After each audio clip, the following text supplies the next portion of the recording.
Au Gabon, une nouvelle audience a eu lieu, vendredi 16 décembre 2022, dans l'affaire judiciaire du moment, celle de l'opposant Guizou Badama, arrêté mi-septembre, à son retour du Congo-Brazzaville, avec plus d'1 milliard de francs CFA transportés dans des valises.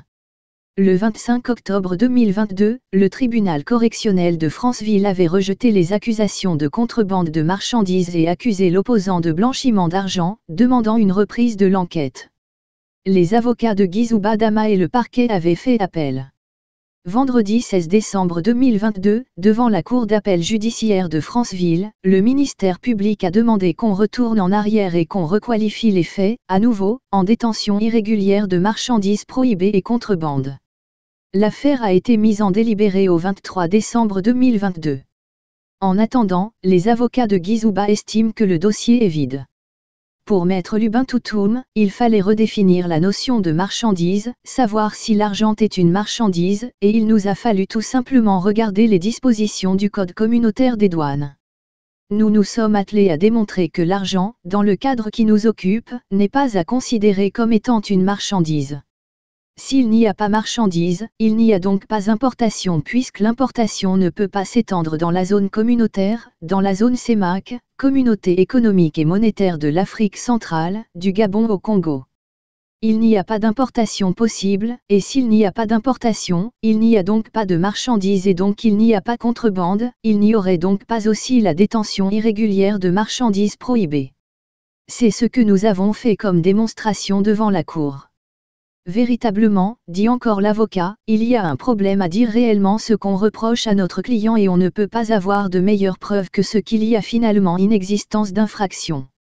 On leur a alors demandé, si vous étiez dans le doute, il y a une règle qui est simple en matière pénale, le doute a toujours profité à l'accusé. En réalité, il n'y a rien dans ce dossier. J'ai demandé au juge d'être juste un peu courageux. Il faut prononcer la relaxe, souligne Maître Lubin Toutoum.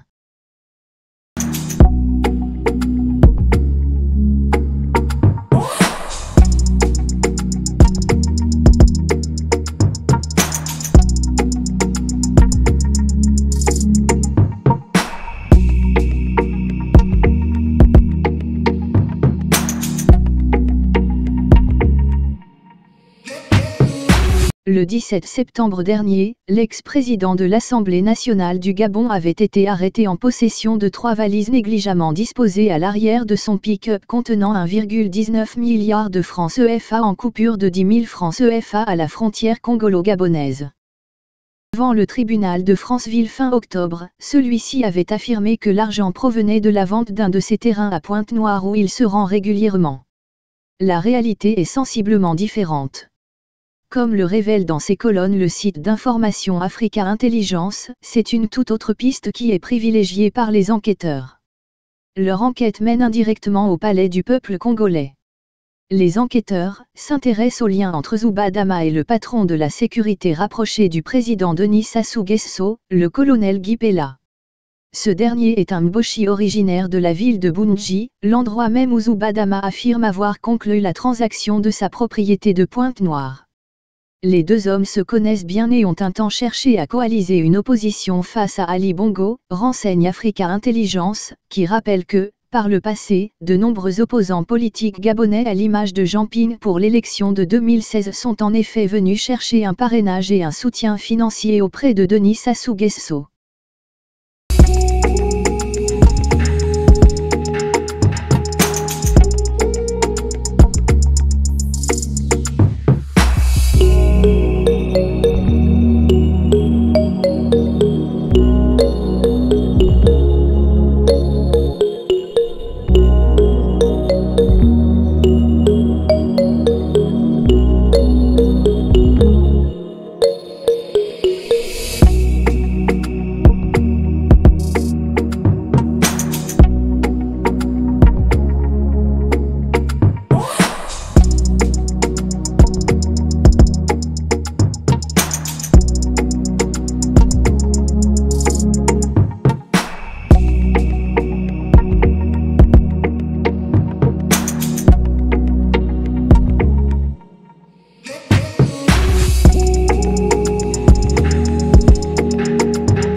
Africa Intelligence de révéler que, selon ces informations, le tout-puissant secrétaire général du Conseil de sécurité nationale, Jean-Dominique Okemba, a été tenu à l'écart des prises de contact entre Zubadama et l'entourage de Denis Sassou Nguesso.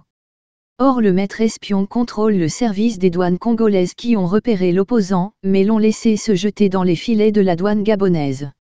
Des informations qui recoupent celles collectées par Zoom et Focus. C'est un tuyau émanant du Congo-Brazzaville qui a permis l'arrestation de M. Zubadama, avait confirmé à l'époque une source haut placée.